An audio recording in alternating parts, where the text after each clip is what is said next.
In 1973, the United Kingdom embarked on a historic journey, joining the then European Economic Community, the precursor to the European Union. This decision followed years of debate and 2 previous applications. Finally, Britain became a member, embracing the potential for greater economic cooperation and shared prosperity with its continental neighbours. Joining the EEC brought immediate benefits for Britain. The country gained access to a vast single market, opening doors for businesses to trade freely with European partners. This led to increased exports, economic growth and job creation. British citizens gained the freedom to live, work and study in any member state, fostering cultural exchange and strengthening ties across borders. The UK, as a member of this powerful bloc, also enjoyed enhanced global influence. It had a voice at the table in shaping European and international policies on trade, security and the environment. This amplified Britain's role on the world stage, allowing it to champion its interests and values within a powerful alliance.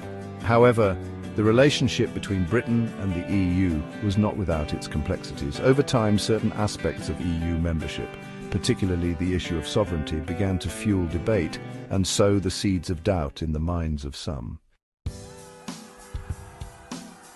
While membership in the EU brought significant advantages, a growing number of Britons felt that the relationship had its downsides. Concerns over sovereignty, immigration and financial contributions to the EU became increasingly prominent in public discourse. One of the most contentious issues was the perceived loss of sovereignty. Critics argued that EU laws and regulations often took precedence over British laws. They felt that decisions impacting the UK were being made in Brussels, not London, eroding the nation's ability to govern itself. Immigration from other EU countries also became a point of contention. While many welcomed the cultural diversity and economic contributions of immigrants, others worried about the pressure on public services and housing.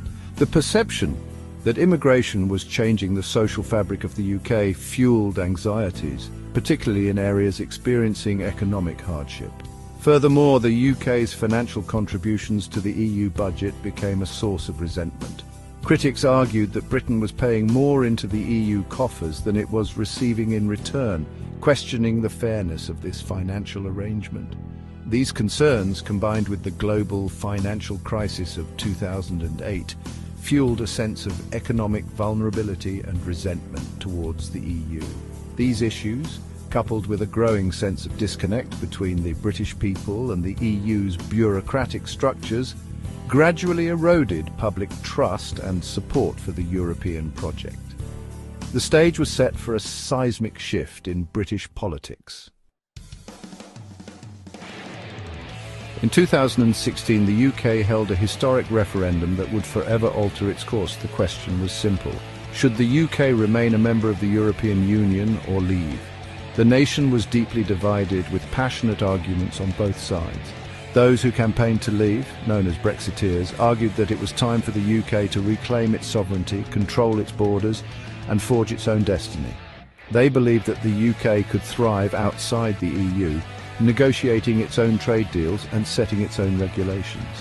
The Remain camp, on the other hand, emphasised the economic benefits of EU membership, warning of the uncertainties and risks associated with leaving.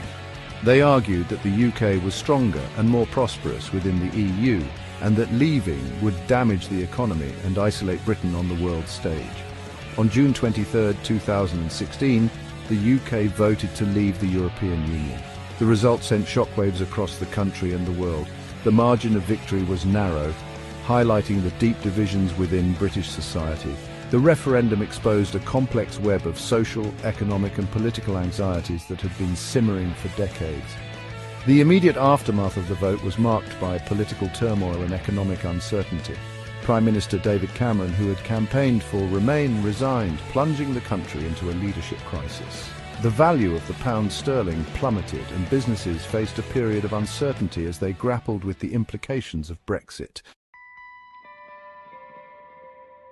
Following the historic vote, the UK entered a period of intense negotiation with the EU to determine the terms of its withdrawal. The process, commonly known as Brexit, proved to be complex and contentious, with both sides struggling to reconcile their differing visions for the future relationship. The UK officially left the EU on January 31st, 2020, marking the end of a 47-year partnership. However, this was just the beginning of a new chapter. A transition period was put in place, allowing time for the UK and the EU to negotiate a trade deal and address the practicalities of their separation. The transition period, ending on December 31st, 2020, saw the UK finally severing its ties with the EU's single market and customs union. This brought about significant changes. New border checks were implemented, impacting trade flows. Freedom of movement between the UK and the EU ended, impacting businesses reliant on European workers and UK citizens living in Europe. The long-term impact of Brexit on the UK is still unfolding.